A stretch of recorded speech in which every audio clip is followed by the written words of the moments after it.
at katanungan. Ang fusion ay tungkol po sa mga iba-ibang klaseng kabataan at iba-ibang antas ng mga paaralan sa mga paaralan mag-merge together para sa ganun magkaroon tayo ng mini concert, kasayahan, programs, activities, fun.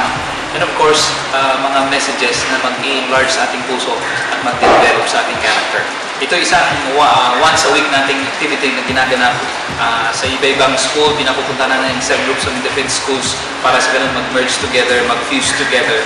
At dito nagkakaroon tayo ng kasayahan. Importante magkaroon tayo ng bangbang kaibigan, circle of friends para sa ganun ma-enlarge yung ating pong mga kaibigan sa ating paaralan, sa ating community. Ang layon po dito ay para sa ating pangkabutihan, para sa ganun may mga kaibigan dito po tayo magpalakas sa ating character, sa ating integrity, sa ating honesty, at mapapatibay po yung ating mga nararapat gagawin sa ating buhay, sa ating family, submission natin sa authority, and of course, yung ating pong paglilingkod sa ating Panginoon. Ito po yung non-denominational na ibig sabihin dito ay kahit ano pong relihiyon, may relihiyon na wala, ano bang klaseng edad, pwede kayong pumunta, makipag-join, at sama-sama po tayo mag-serve, magkaroon ng kasiyahan. So, ano pang inaantay nyo dyan? Come na kayo and let's join together and have fun and have precious time together para sa bawat isa. So ayan, napakagandang kasagutan from Pastor June Vistides. Maraming salamat po sa napakagandang kasagutan, Pastor June.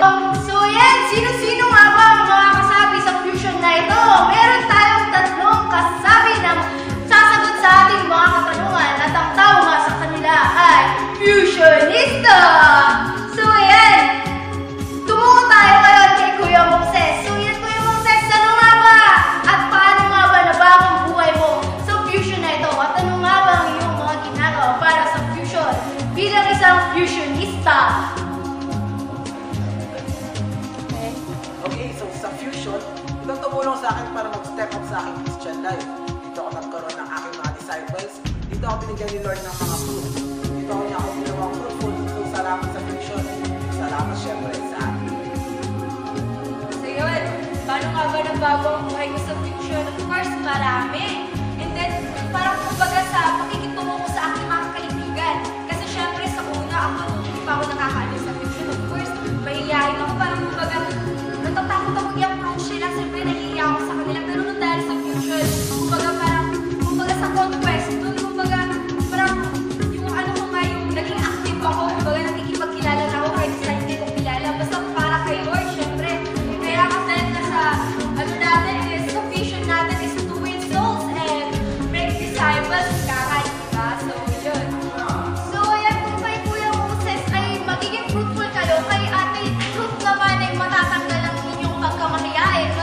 Magkakaroon kayo ng self-esteem to lift up yourself. So yan, tumako naman tayo kay Ate Dayan.